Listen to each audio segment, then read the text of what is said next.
Hello and welcome to FPL Daddy. What a crazy international break this has been.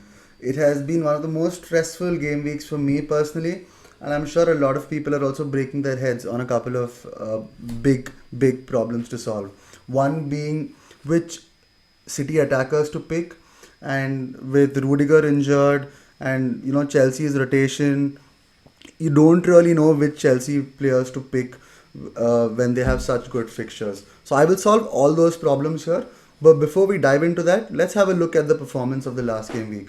I now rank number 9 in the world, something I've never dreamt of. I, in fact, had a chance to speak to India's number one rank holder.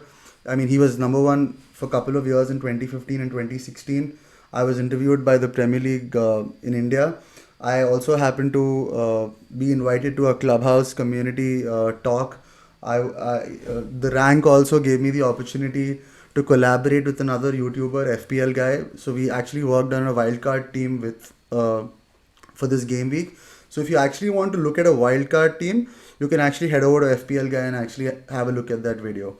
That was a lot of fun. So the two big punts which actually worked for me were not having a Chelsea attacker and captaining Jimenez. I mean, I was absolutely sure that uh, Chelsea might not do well because Southampton have been good in defense and they just held City at Etihad, which is a big deal for any team. And secondly, Jimenez has been performing really well, and I absolutely backed him to be the captain that game week, and it worked out really well for me. So coming to the team selection this game week, let's just go there. So I have two defenders in Sa and Semedo from Aston Villa. I If I was playing a wild card, I would have not kept a single Wolves player in defense. But this is my team right now, and I don't want to be risking two defenders from the same team. So I've actually picked Sa. Among the defenders, I have no doubts about Livramento here. Leeds looks toothless right now with Rafinha and Bamford both out. There has been a lot of talk regarding Brazil's game, the private jet which actually flew all these international players back to England. So I don't think things are too rosy at Leeds, and it's a good decision to actually back Livramento. A lot of people have them in their squads, but nobody really is starting him, which I think might be risky. But I'm absolutely sure about that. Secondly, White is an automatic start. It's a no-brainer for me because he has one of the best fixtures in defense. Trent was a big doubt, but he made it. He just trained with the team also. In fact, he even tweeted about Fantasy Premier League, so that was great to know. Coming to the midfield, I actually had Rafinha here, and I shipped Rafinha out. Let me tell you why. So the number one reason was that he wasn't playing this game week, and I wanted to capitalize on City playing Burnley at home. Who City have actually scored 20 goals in the last four times they've played Burnley at Etihad, so I didn't want to miss out on that. In fact, that is one of the reasons why I decided to pick an attacker instead of a defensive player. So let me just show you Rafinha's fixtures also.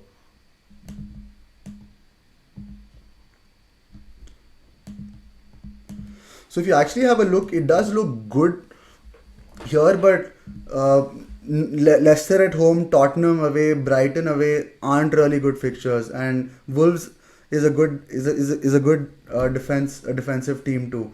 So I actually took that risk to uh, leave Rafinha out of my team. Grealish is a little risky. You never know with Pep's rotation who will be benched, but he's the 100 million player and he started every game. So I'm actually backing him to do well this game week. So let's get back to the team. So if you actually are playing the wild card, I would suggest to actually even double up on a City defense, but not on a Chelsea defense because Brentford is very lethal, and we've seen that in the Liverpool game. They scored three against Liverpool, and Chelsea don't have Rudiger too. So it gets hard to actually pick a player, and I want to wait a game week before I make that decision. And I already have Reece James in my squad, and I'm not sure if he'll feature this game week. So that's the reason I didn't really bring in another player in defense, and I'm just trusting my bench strength for now. Coming to the midfield, I'm really happy with my midfield. Townsend's the man in form. He's playing West Ham at home. I think Everton's been really impressive apart from that one game versus Aston Villa. Saka, I mean, I got him only last week and I expected him to score, but it's okay. We need to be patient with him.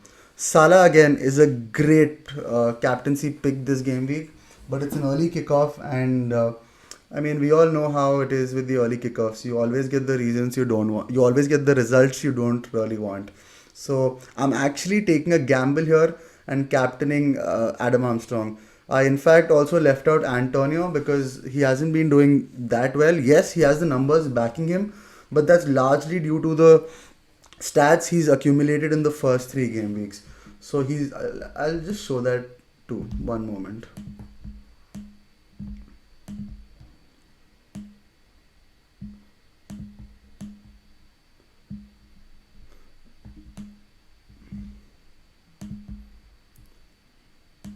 So after the first three games, if you actually look here, he's blanked against Southampton.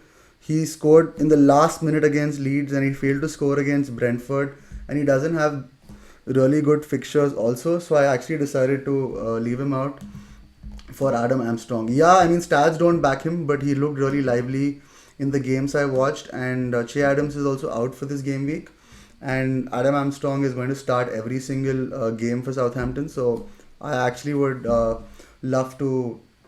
I actually wanted to get him. And if you look at the fixtures, he's playing Leeds, Burnley, Watford, and Villa. So and sorry, Norwich. So these are probably the easiest fixtures in the league. So I want to capitalize on that also. So I'm keeping my fingers crossed. I hope this team works out for me. A couple of notable mentions for me would be Timo Werner. Lukaku is the most picked player, but Werner is the man in form. He also scored for Germany in the international break. So I'm actually planning to leave Ronaldo out after this game week and get Werner in that position. The reason why I still have Ronaldo is that Leicester is the fourth worst defense in the league, and after having benched Ronaldo last game week, I'm assuming Ole will start him this game week. So I hope Ronaldo does well. And this is my team, guys. I understand it's really late and very close to the deadline, but I didn't want to make mistakes where I get some player in and then find out that the player is not available. Son was on my watch list, but he's down with COVID. So I mean, it gets a little tricky when you're actually making changes after the international break.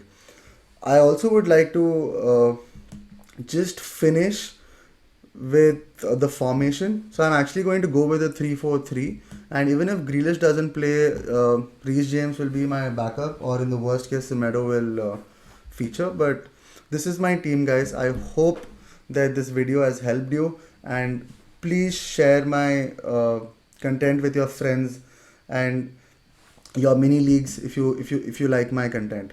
Thank you so much for being patient and listening to FPL Daddy.